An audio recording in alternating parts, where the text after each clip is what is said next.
Madame, Monsieur, bonsoir. Mercredi 17 juillet, le Conseil des ministres s'est réuni en session ordinaire à Koulouba. C'était sous la présidence du Premier ministre, Django Sissoko. Le Conseil a adopté des projets de texte, entendu des communications et procédé à des nominations. Tout de suite, le contenu du Conseil, en commençant par le chapitre des mesures réglementaires.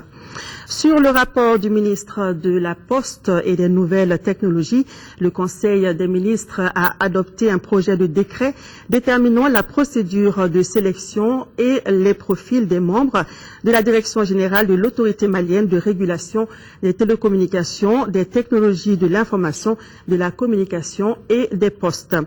Dans le cadre du renforcement de la régulation du secteur des télécommunications, des technologies de l'information et de la communication et des postes, et pour adapter la législation malienne aux exigences des actes additionnels de la Communauté économique des États de l'Afrique de l'Ouest CEDEAO, le gouvernement de la République du Mali a créé une autorité administrative indépendante dénommée Autorité malienne de régulation des télécommunications TIC et des postes. L'autorité malienne de régulation des télécommunications TIC et des postes a été dotée pour son fonctionnement d'une direction générale chargée de la régulation quotidienne des secteurs. Le présent décret a pour objet, conformément aux dispositions de l'ordonnance du 28 septembre 2011, portant régulation du secteur des télécommunications, des technologies de l'information et de la communication et des postes, de déterminer la procédure de sélection et les profils des membres de la direction générale. Il prévoit, sur la base de la définition des profils adaptés, un appel à candidature pour leur recrutement. Le système adopté vise à assurer la rigueur et la transparence dans le processus de désignation de tous les membres de la direction générale et à prendre en compte le caractère technique et les enjeux importants découlant des décisions de régulation. Au chapitre des mesures individuelles, le Conseil des ministres a procédé aux nominations suivantes. Au titre du ministère de l'Enseignement supérieur et de la Recherche scientifique, recteur de l'Université des sciences juridiques et politiques de Bamako, M. Abdoulaye Diarra, professeur de l'enseignement supérieur. Au titre du ministère de la Sécurité intérieure et de la Protection civile, inspecteur des services de sécurité et de protection civile, contrôleur général de police Odiouma Kone, contrôleur général de police Ismaïla Koulibaly, contrôleur général de police Modibo Diallo. Au titre du ministère de l'Équipement et des Transports, conseiller technique, M. Abdoulaye Diallo, inspecteur des services économiques, président du conseil d'administration de l'Agence nationale de la sécurité routière ANASER, général de division Souleymane Yakouba Sidibé. Au chapitre des communications, au titre du ministère des Finances, le ministre des Finances a informé le Conseil des ministres des conclusions de la rencontre avec les responsables de la BCEAO et des banques locales sur la réouverture des banques dans les villes de Gao, Tombouctou et Kidal.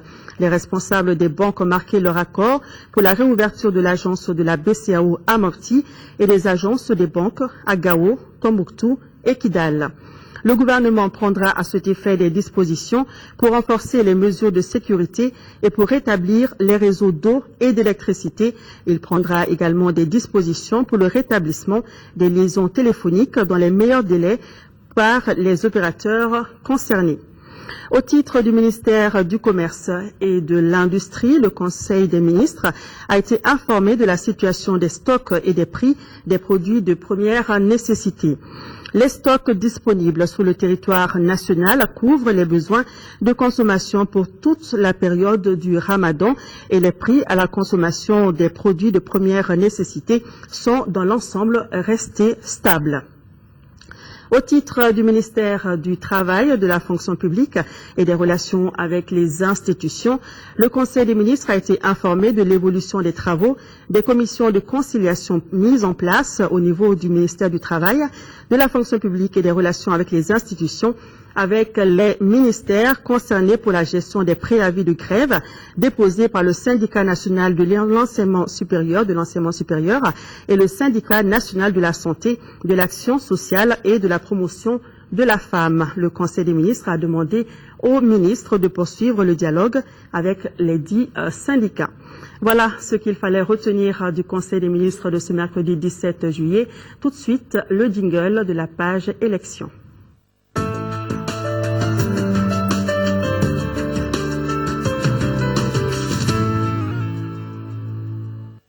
Élection présidentielle, un candidat se retire de la compétition. Il s'agit de Thieblé Dramé du Parena. Il estime que les conditions ne sont pas réunies pour organiser une élection crédible, transparente et régulière. L'ancien candidat n'a toutefois pas donné de consigne de vote à ses militants. C'est la principale information donnée ce matin au siège du Parena au cours d'une conférence de presse suivie par Mamare Kone. Ils seront désormais 27 candidats à prendre part à l'élection présidentielle du 28 juillet prochain. 10 jours après avoir déposé une requête auprès de la Cour constitutionnelle aux fins d'annulation du décret convoquant le collège électoral, le candidat de l'Alliance populaire pour la Renaissance nationale jette l'éponge. Devant le silence d'une institution pourtant compétente pour connaître le contentieux, tous les contentieux relatifs à l'élection du président de la République, j'ai décidé de retirer cette requête en accord avec le Parena et avec les alliés du Parena regroupés au sein de l'Alliance populaire pour la Renaissance nationale, Maliba. J'ai également décidé de retirer ma candidature à l'élection présidentielle prévue pour le 28 juillet. Thieblé Dramé évoque plusieurs raisons pour expliquer le retrait de sa candidature. Parmi celles-ci, le non-respect du délai de révision des listes électorales à Kidal, ce qui pourrait, à ses yeux, empêcher la population de cette région de participer au choix du futur président de la République. Avec mes amis et sympathisants, nous sommes convaincus que les conditions d'une élection régulière, crédible et transparente ne seront pas réunies le 28 juillet. En plus de ces raisons, Thieblé Dramé dira que subsistent de nombreuses difficultés comme l'acquisition de la carte Nina. Le candidat de l'Alliance populaire pour la Renaissance nationale qui ne boycottera pas l'élection présidentielle dit ne pas donner de consigne de vote à ses militants. Il souhaite enfin une bonne élection à notre pays. Vous pourrez suivre après ce journal les messages de campagne des candidats Soumaïla Sissé de l'URD, Sibiri Koumaré du parti Sira, Cheikh Mohamed Abdoulaye Souad dit Cheikh Modibo Diarra du RPDM et Ahmed Sow du RTD. Ces messages de campagne seront suivis des entretiens de 10 minutes avec les candidats Modibo Sidibé de la CNPP et Koniba Sidibé du MODEC. Et puis le président du Comité national de l'égal accès aux médias d'État invite les candidats dont les noms suivent à se présenter au siège de l'organe demain, jeudi 18 juillet, pour l'enregistrement de leur message de campagne. 9h30, Alouseni Abamaïga Panafrique, 10h, Chokel Kokala Maïga MPR, 10h30, Oumar Bouri Touré Gad, 11h, Thieblé Dramé, Parena, donc, comme vous le savez, Thieblé Dramé s'est retiré de la course. Et puis, le président du Comité national de l'égal accès aux médias d'État informe les candidats dont les noms suivent, Muntagatal Snid Fasoyewaton, Shogel Kokala Maïga MPR, que l'enregistrement de leur entretien de 10 minutes se fera dans la matinée de demain, jeudi 18 juillet, et les candidats devront donc prendre contact avec la direction de l'ORTM pour en connaître le lieu et l'heure. L'Alliance des patronnes de la presse écrite du Mali, APPM, tient depuis ce matin un atelier de formation sur le projet Médias pour une meilleure participation des femmes au processus électoral. L'objectif visé est d'inciter la presse à accorder plus d'intérêt aux candidatures féminines dans les élections prévues dans notre pays. Le reportage de Khadija Tokone. Durant 3 jours, les participants seront formés sur des thèmes comme collecte et traitement de l'information en période électorale, responsabilité du journaliste, rôle et place des journalistes pour une meilleure participation des femmes au processus électoral, loi électorale, quelle appropriation pour les femmes. Avec ces thèmes, l'Alliance des patronnes de la presse écrite du Mali, APPM, souhaite mobiliser et sensibiliser les femmes pour une grande participation aux élections futures. Nous avons constaté que la presse en tant que quatrième pouvoir peut mobiliser encore plus et que sur le plan politique, les femmes sont au début, au centre, à la fin de toutes les activités politiques. Mais quand il s'agit des place décisionnelle, les femmes sont rares là-bas. Donc nous avons décidé, avec toute la presse malienne, de mobiliser une fois de plus les femmes à se présenter aux élections. Créée en 2012, l'APPM développe et participe à des actions pour la promotion de la femme. Car selon elle, la représentation des femmes maliennes dans les postes de prise de décision ne fait que régresser depuis 2008. Le ministre de la Communication, porte-parole du gouvernement, entend soutenir cette action car l'un des objectifs du présent gouvernement est une bonne organisation des élections à venir. Nous ne pouvons pas ne pas être ici lorsque les femmes qui constituent la majorité de la population de ce pays s'engagent pour une plus grande participation au processus électoral. Nous ne cesserons jamais de le répéter. Nous, de la transition, nous avions reçu 2 missions essentielles. La reconquête du territoire et l'organisation d'élections propres. Sans la femme, sans votre participation, notre processus va toujours manquer l'essentiel. Cette formation de 3 jours vise à doter les journalistes et animateurs venus de Kaya, Koulikoro, Sikasso, Ségou, Mopti et Bamako de compétences leur permettant de s'intéresser aux candidatures féminines. Le gouverneur du district de Bamako porte à la connaissance des agents électoraux, présidents de bureau et assesseurs de la commune 1 du district de Bamako qu'une séance de formation sera organisée à leur intention demain jeudi 18 juillet à partir de 9h à l'école Baraben Santara à l'ouest du terrain sport à Korofina Nord. Pour le choix des délégués de la CENI, les responsables de la structure ont mis cette année un accent sur le niveau intellectuel de l'agent. Les délégués en question débuteront leur formation dans 72 heures. En attendant, ce sont leurs formateurs qui s'informent à Bougouni sur le contenu de la loi électorale et la conduite à tenir le jour du scrutin. Mohamed Diarra. Pour la dernière ligne droite de la présidentielle du 28 juillet 2013, il n'y a point de doute. Tous les acteurs impliqués suivent la cadence imprimée par le pouvoir public. L'une des preuves, c'est cette formation des formateurs des délégués de la CENI qui vient de démarrer à Bougouni. Cette première étape concerne Bougouni, Yanfoulila et Kolandjaba. Cette formation de proximité consiste à déployer ceux qui sont formés aujourd'hui dans les communes pour aller former les délégués de la CENI dans les bureaux de vote. C'est-à-dire que le déplacement en termes de parcours de grande distance ne sera plus fait par le délégué de la CENI. C'est les membres de la CENI qui vont faire le mouvement vers les délégués pour les former. Les formateurs sont conscients de l'enjeu de l'élection présidentielle du 28 juillet. Ils promettent de jouer le rôle qui est le leur pour relever le défi du bon déroulement du scrutin dans les bureaux de vote. Nous attendons à ce que nous, formateurs, nous soyons bien outillés pour qu'on puisse relayer la formation au niveau des délégués qui sont dans les bureaux de vote le jour du scrutin. Alors, c'est pour que... En tout cas, les documents qu'ils produisent puissent être exploités à 100%. C'était prévu dans la planification que cette formation, et c'est très important. Alors, nous suivons la préparation pour les élections. Tous les fonctionnaires qui s'engagent dans le processus, ils sont tous importants. Ce rôle, l'adjoint au préfet du secteur de Bougouni l'a rappelé. Boubacar Touré a également souligné que le taux de retraite des Katnina est de 83% à Bougouni. Cette année, la CENI se veut rigoureuse dans le choix des délégués. Oui, nous avons été très rigoureux cette année dans le recrutement des délégués en termes de niveau. Parce que nous attendons des résultats de qualité du délégué de la CENI dans le bureau de vote. L'objectif final est de mériter la confiance placée en la CENI par les autorités au plus haut niveau, quant à la supervision et au suivi du processus électoral.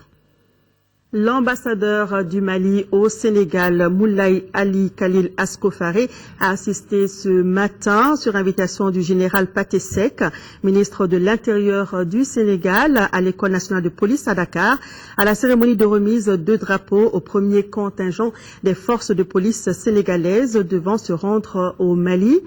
Le commissaire divisionnaire Abdoulaye Niang, dans son allocution, a déclaré que ce premier contingent est le fruit d'un long processus de sélection.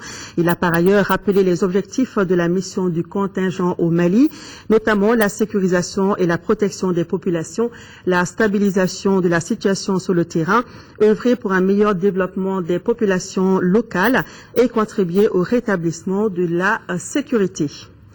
À Kidal, en 3 jours d'opération de distribution de la carte Nina, plus de 1000 unités ont été enlevées. Les commissions de distribution sont à pied d'œuvre pour atteindre les 100%.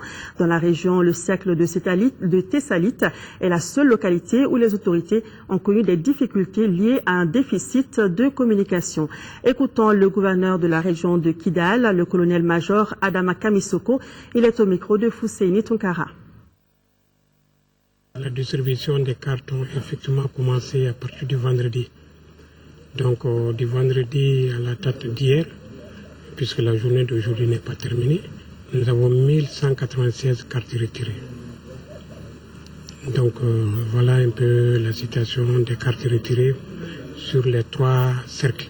Tessalit, il y a déjà les commissions qui sont en place, mais ils demandent une certaine sécurité. Donc normalement aujourd'hui ils doivent commencer. L'aménagement devrait leur remettre à leur disposition une escorte et pour pouvoir sécuriser la distribution. Parce que vous savez, la ville de Tessalit et là où est basée les forces de l'aménagement sont à peu près à 7 km. Nous avons les communications qui sont très difficiles entre nous et Tessalit. Il n'y a pas de téléphone à Tessalit. Donc raison pour laquelle on ne peut pas dire avec précision aujourd'hui, il y a tel nombre de cartes qui ont été retirées.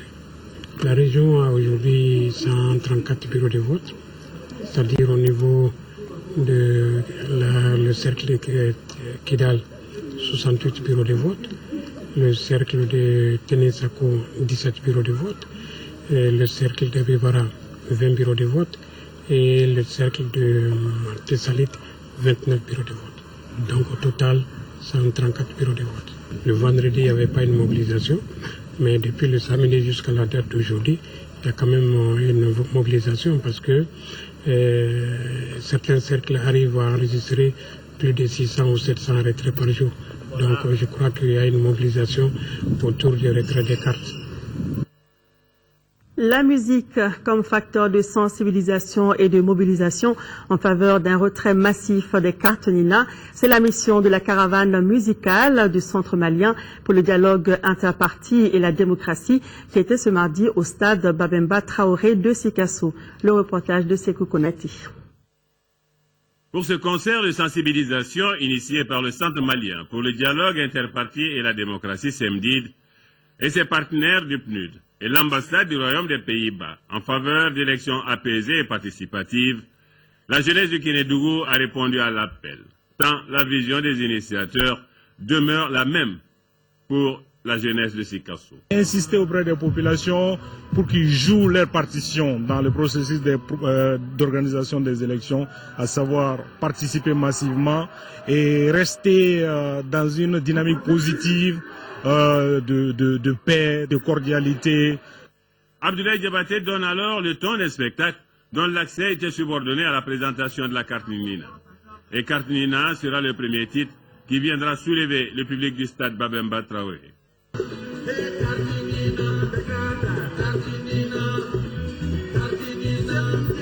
Et Foukendi de venir accentuer la pression musicale avec un extrait de son nouvel album.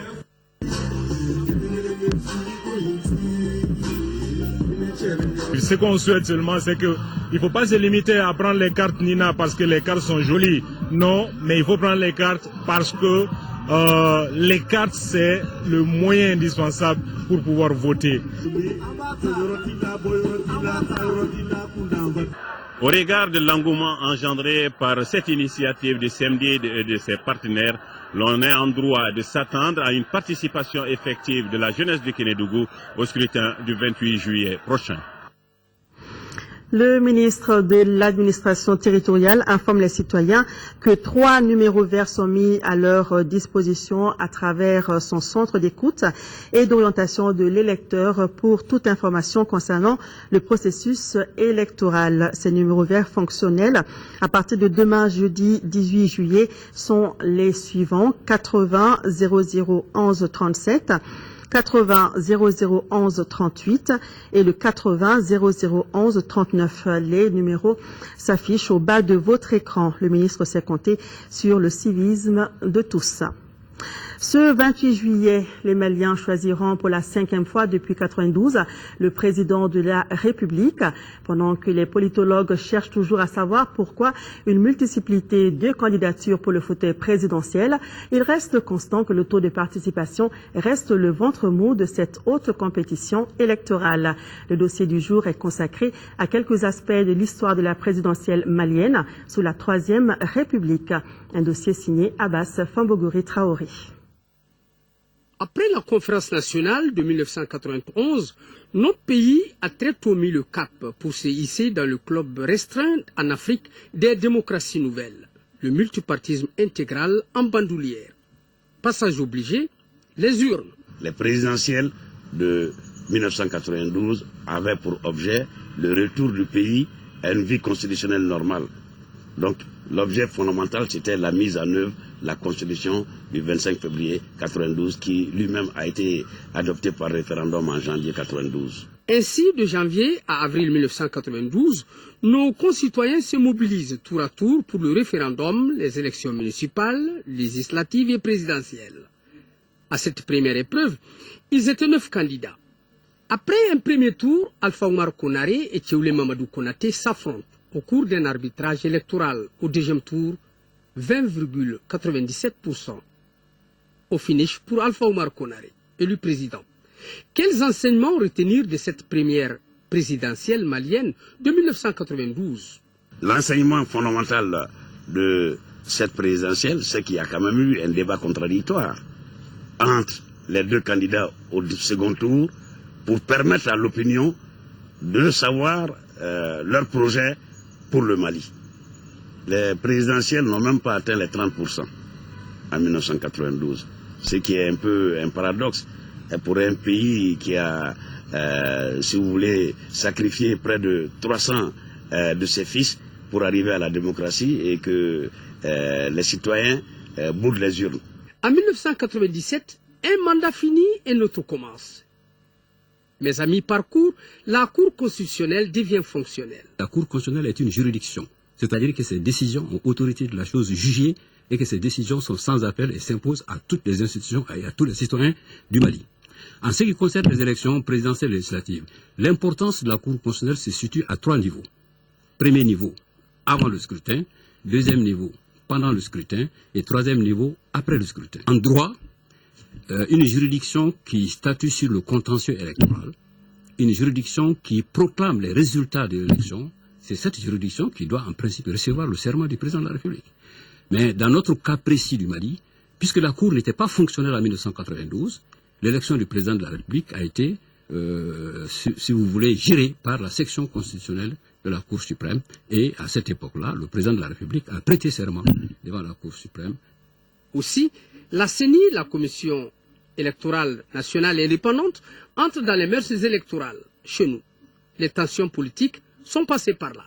À la demande de la classe politique, les pouvoirs publics sont allés dans la mise en place d'une commission électorale nationale indépendante qui avait toutes les attributions du ministère de l'administration territoriale pour l'organisation des élections. Et le 3 mars, le président de la République avait dissous l'Assemblée. Donc, conformément aux dispositions de l'article 42 de la Constitution, il fallait aller à des législatives anticipées. Ces législatives anticipées organisées le 13 avril ont été annulées par la Cour constitutionnelle. Une crise politique s'en est suivie qui a fait qu'une bonne partie de la classe politique, membre du collectif des partis politiques de l'opposition, a boycotté les élections présidentielles.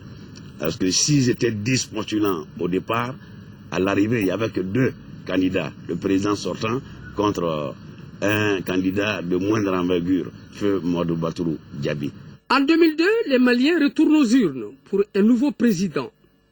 Une nouvelle alternance avec une particularité cependant dans les candidatures. En 2002, on a vu l'apparition d'un indépendant. En 2002, il y a aussi eu un second tour entre l'indépendant et le candidat du parti majoritaire. Et au finish, c'est l'indépendant qui l'a emporté. Ce qui a fait que notre pays a connu un système démocratique un peu atypique, la cohabitation d'un indépendant avec une majorité écrasante de partis politiques à l'Assemblée nationale. ATT candidat à un second mandat en 2007, s'impose en un tour unique avec plus de 68%. De 1992 à ce prochain scrutin du 28 juillet 2013, la communication des candidats à la présidentielle s'est portée de mieux en mieux. L'esprit est toujours le même. Comment présenter le candidat sous le meilleur jour pour le faire élire? Et de ce point de vue, si on revient à 92, à l'époque artisanale, on avait fait des choses à l'époque qu'on n'a jamais rééditées jusqu'alors. Leur thème à l'époque avait organisé des débats. Et au second tour, avait organisé un débat entre les deux finalistes, Thiolé Konaté et Alpha Oumar Konaré à l'époque. Et à ce jour, c'est le seul débat qui a eu lieu entre les deux candidats qui étaient présents au second tour. Et un débat dont tous les observateurs à l'époque se sont félicités, car ça avait été un débat de très haute tenue. C'est vrai aussi que la multiplication des recours en justice entre le premier et le deuxième tour a réduit le temps de campagne et a restreint la marge de manœuvre des médias lors des campagnes qui ont suivi 92. Une constance, cependant, c'est le faible taux de participation de nos concitoyens aux différentes élections présidentielles sous l'heure démocratique. Aucun vote n'a atteint 40% de participation.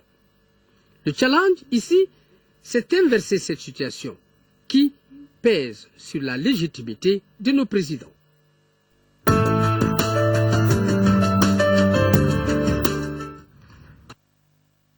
Retour à l'actualité nationale. Les aéroports du Mali ont tenu ce matin la 43e session de leur conseil d'administration avec un chiffre d'affaires de 4 milliards 500 millions de francs CFA. La société accuse une réalisation d'environ 87% et cela malgré la crise politico-sécuritaire qu'a connue le pays. Le reportage de Alocéné Touré. Les activités de l'aéroport du Mali se répartissent en redevance aéroportière pour un peu plus de 87% et de la redevance extraportière pour environ 12%. Il ressort du bilan de l'année 2012 que pour une prévision d'environ 8 milliards 378 millions, les réalisations sont de l'ordre de 7 milliards 145 millions, soit un taux de 85,29%. Des motifs de satisfaction pour la direction générale. Les objectifs qui furent les nôtres sont globalement satisfaisants.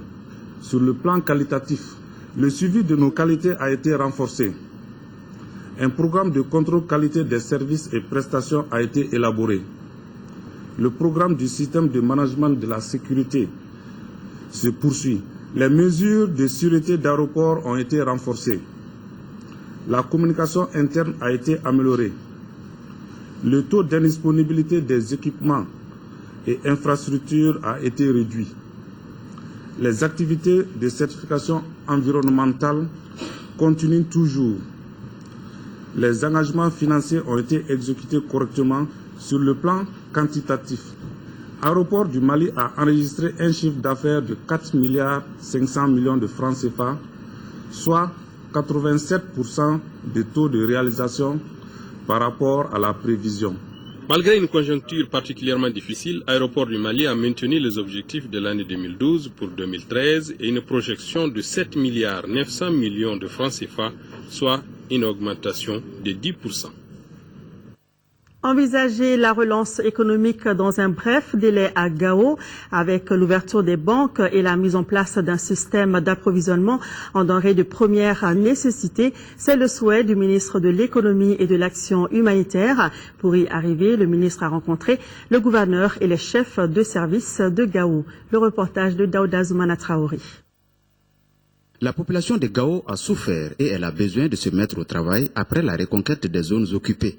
Mais le manque de certaines matières constitue un obstacle à cette vision. L'eau, l'électricité et les structures financières sont illustratives. Le gouverneur de la région et des chefs de service de Gao ont expliqué au ministre de l'économie et de l'action humanitaire leur vécu. Les populations déplacées et réfugiées reviennent chaque jour. Elles sont au nombre de 13 015 personnes recensées ayant tout perdu au cours de la crise sécuritaire qui a durement frappé la région. Leurs compatriotes restés sur place et qui les zones accueillies sont également affaiblies. En plus de la sécurité dont bénéficie la population, la reprise normale des activités économiques est une recette à exploiter. D'où la nécessité d'ouvrir les institutions bancaires à Gao. Je suis passé à visiter les banques qui sont complètement dévastées.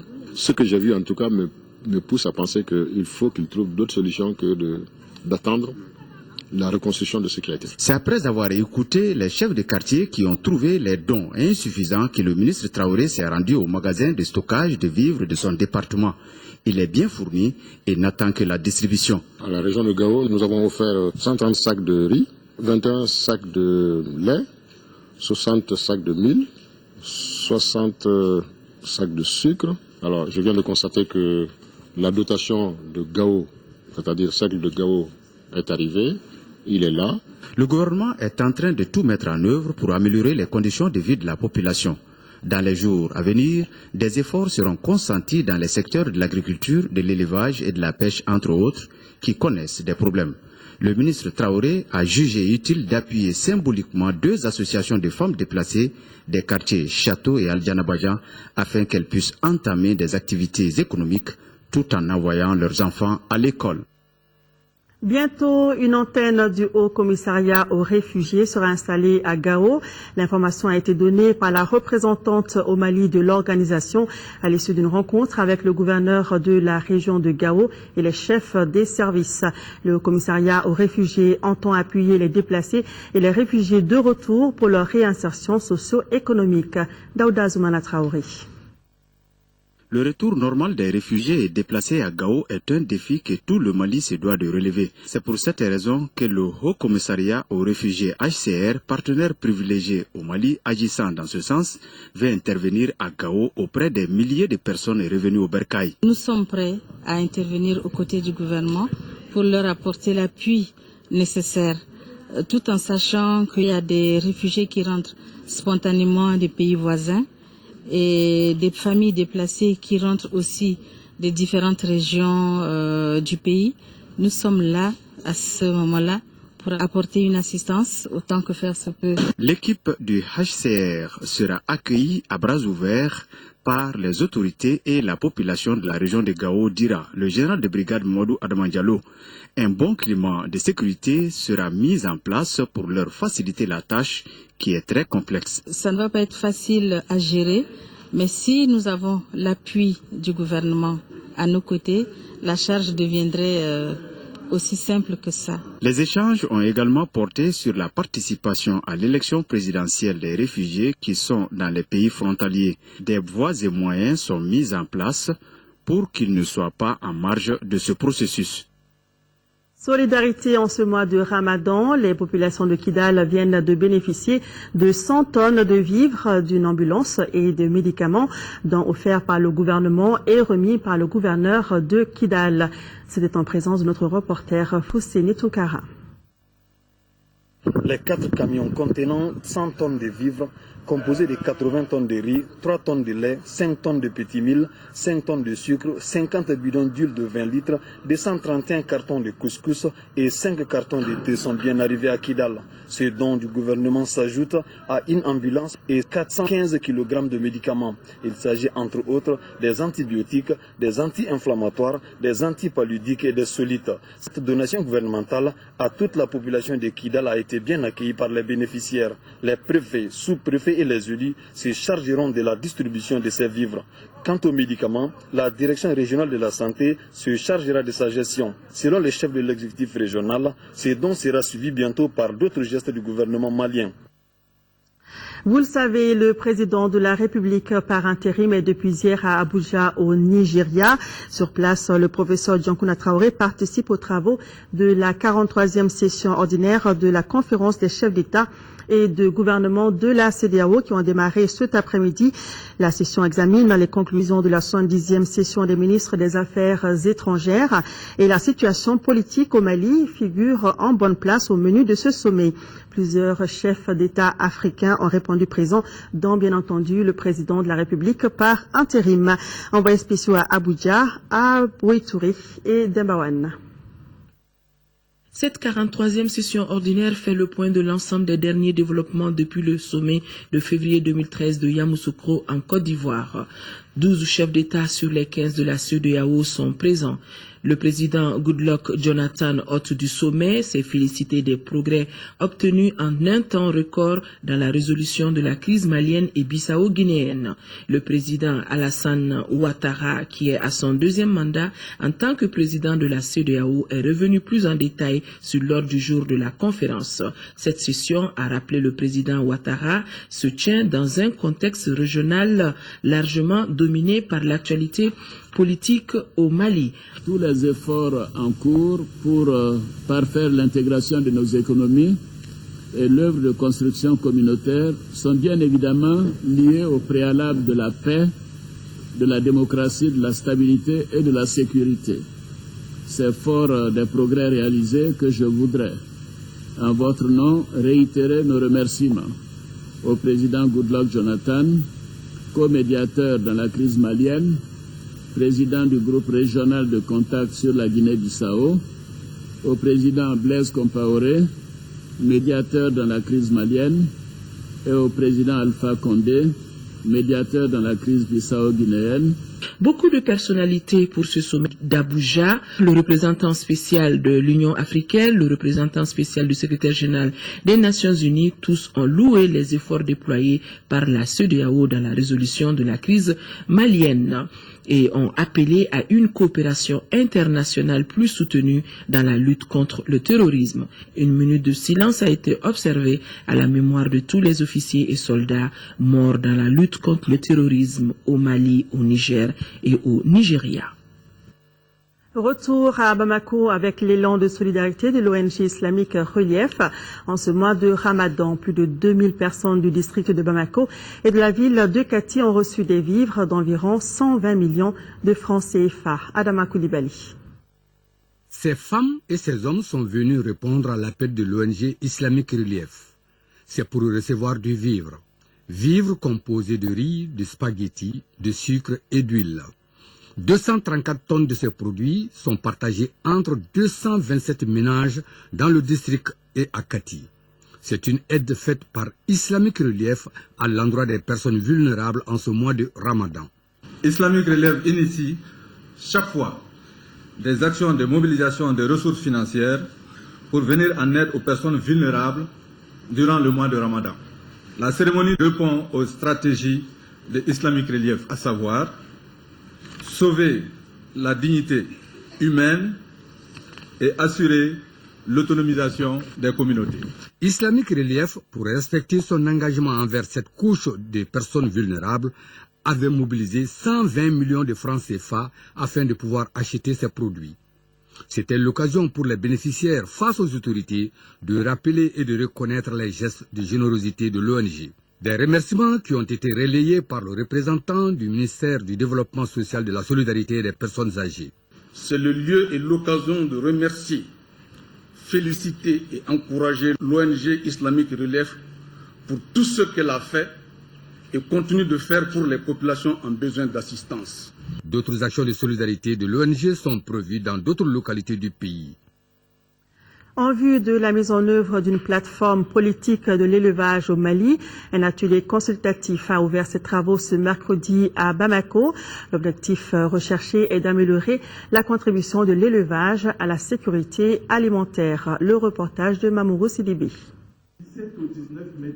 L'atelier national consultatif multidisciplinaire des parties prenantes qui a ouvert ses travaux ce mercredi regroupe tous les acteurs partenaires et organisations qui ont en charge la question des ressources animales au Mali. Cet atelier matérialise la mise en œuvre du programme de renforcement de la gouvernance vétérinaire en Afrique, VETGOV.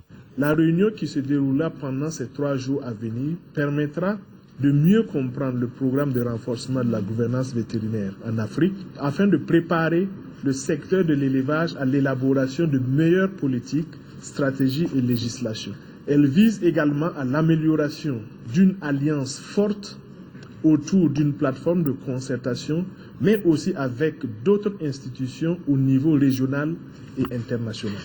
Les participants auront droit à la communication relative, entre autres, à la synthèse des activités menées par VetGov au Mali, au programme de gouvernance vétérinaire, objectifs, résultats et à la stratégie de communication dans les programmes.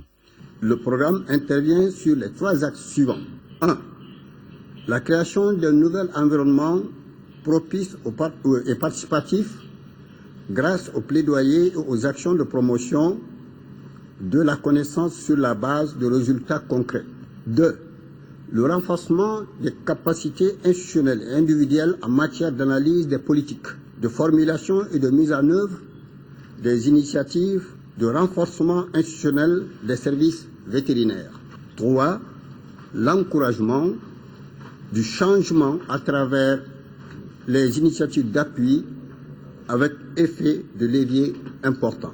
Le programme VetGov est formulé suite à l'analyse des contraintes au développement de l'élevage en Afrique.